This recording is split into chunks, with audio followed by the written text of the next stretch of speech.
Dammam international Indian സ്കൂളിലെ വിദ്യാർത്ഥികളുടെ രക്ഷാകർത്താക്കൾ Indian embassy second സെക്രട്ടറിയുമായി കൂടിക്കാഴ്ച നടത്തി. വിദ്യാർത്ഥികളും രക്ഷിതാക്കളും വർഷങ്ങളായി നേരിടുന്ന വിവിധ വിഷയങ്ങൾ എംബസിയുടെ മുന്നിൽ അവതരിപ്പിച്ചു. ഇന്ത്യൻ എംബസിയിലെ വിദ്യാഭ്യാസ ചുമതലയുള്ള സെക്കൻഡ് സെക്രട്ടറി മുഹമ്മദ് ഷബീറുമായാണ് റിയാദ് എംബസിയിലെത്തി ദമാമിലെ ഒരു കൂട്ടം രക്ഷിതാക്കൾ കൂടിക്കാഴ്ച നടത്തിയത്. ദമാം ഇന്ത്യൻ സ്കൂളുമായി ബന്ധപ്പെട്ട് വർഷങ്ങളോളമായി വിദ്യാർത്ഥികളും രക്ഷിതാക്കളും നേരിടുന്ന വിവിധ വിഷയങ്ങൾ ഇവർ എംബസിയുടെ മുന്നിൽ അവതരിപ്പിച്ചു. രക്ഷിതാക്കളായ നജീം ബഷീർ, താജു അയ്യാറിൽ, അസ്ലം ഫറൂഖ്, ആസിഫ് താനൂർ, തോമസ് തൈപ്പറമ്പിൽ എന്നിവരാണ് ചർച്ച നടത്തിയത്. ക്ലാസ് മുറിയിലെ എയർ കണ്ടീഷൻ വിഷയവും ഇവർ സെക്കൻഡ് സെക്രട്ടറി അറിയിച്ചു. സ്കൂൾ അധികൃതരും മാനേജ്മെന്റ് കമ്മിറ്റിയും ഹയർ ബോർഡ് മുഖേന അപേക്ഷ നൽകിയാൽ സ്കൂൾ റിസർവ് ഫണ്ടിൽ നിന്നും എത്രയും വേഗം തന്നെ അതിലേക്കുള്ള അനുമതി ലഭ്യമാക്കാൻ വേണ്ട ഇടപെടലുകൾ നടത്തുമെന്ന് അദ്ദേഹം ഇവർക്ക് ഉറപ്പ് നൽകി. ദമാമിലെ ഒരു പറ്റം രക്ഷിതാക്കൾ കഴിഞ്ഞ ദിവസം ഞങ്ങൾ ഇന്ത്യൻ എംബസിയുമായി ബന്ധപ്പെട്ടിരുന്നു. ഇന്ത്യൻ എംബസിയിൽ സെക്കൻഡ് സെക്രട്ടറിയുമായി നമ്മൾ കൂടിക്കാഴ്ച നടത്തുകയും ഇന്റർനാഷണൽ സ്കൂളിൽ ഇപ്പം അനുഭവിക്കുന്ന AC-യുടെ ഇഷ്യൂവുമായി ബന്ധപ്പെട്ട് ഹയർ ബോർഡും ഇന്ത്യൻ എംബസിയും ചേർന്ന് റിസർവ് ഫണ്ടിൽ നിന്ന് ഈ ഫണ്ട് അനുവദിക്കുകയും നമുക്ക് ഇനിയുള്ള കാലങ്ങളിൽ നല്ല രീതിയിൽ AC-യുടെ ഇഷ്യൂ ഇല്ലാതെ മുന്നോട്ട് പോകാൻ പറ്റുമെന്നാണ് അദ്ദേഹം പറഞ്ഞത്.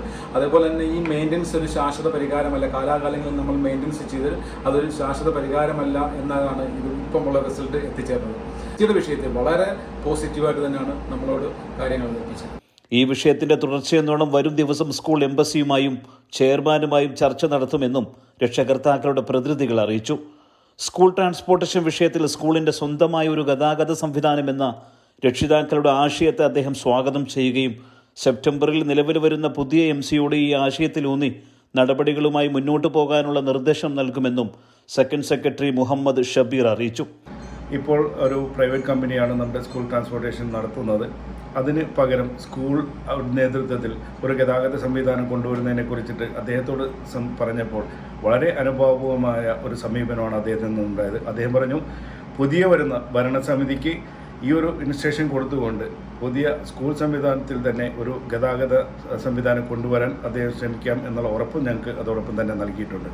കൂടിക്കാഴ്ച ഏറെ പ്രതീക്ഷ നൽകുന്നതാണെന്നും വിഷയങ്ങളെല്ലാം പരിഹരിച്ച് വിദ്യാർത്ഥികളുടെ പഠന സൗകര്യം മെച്ചപ്പെടുത്താൻ കഴിയുമെന്ന് തന്നെയാണ് കരുതുന്നതെന്നും രക്ഷിതാക്കൾ പറഞ്ഞു. നമ്മുടെ രക്ഷിതാക്കളുടെ ഈ കൂടിക്കാഴ്ച വളരെ പ്രതീക്ഷ നൽകുന്നതാണ്.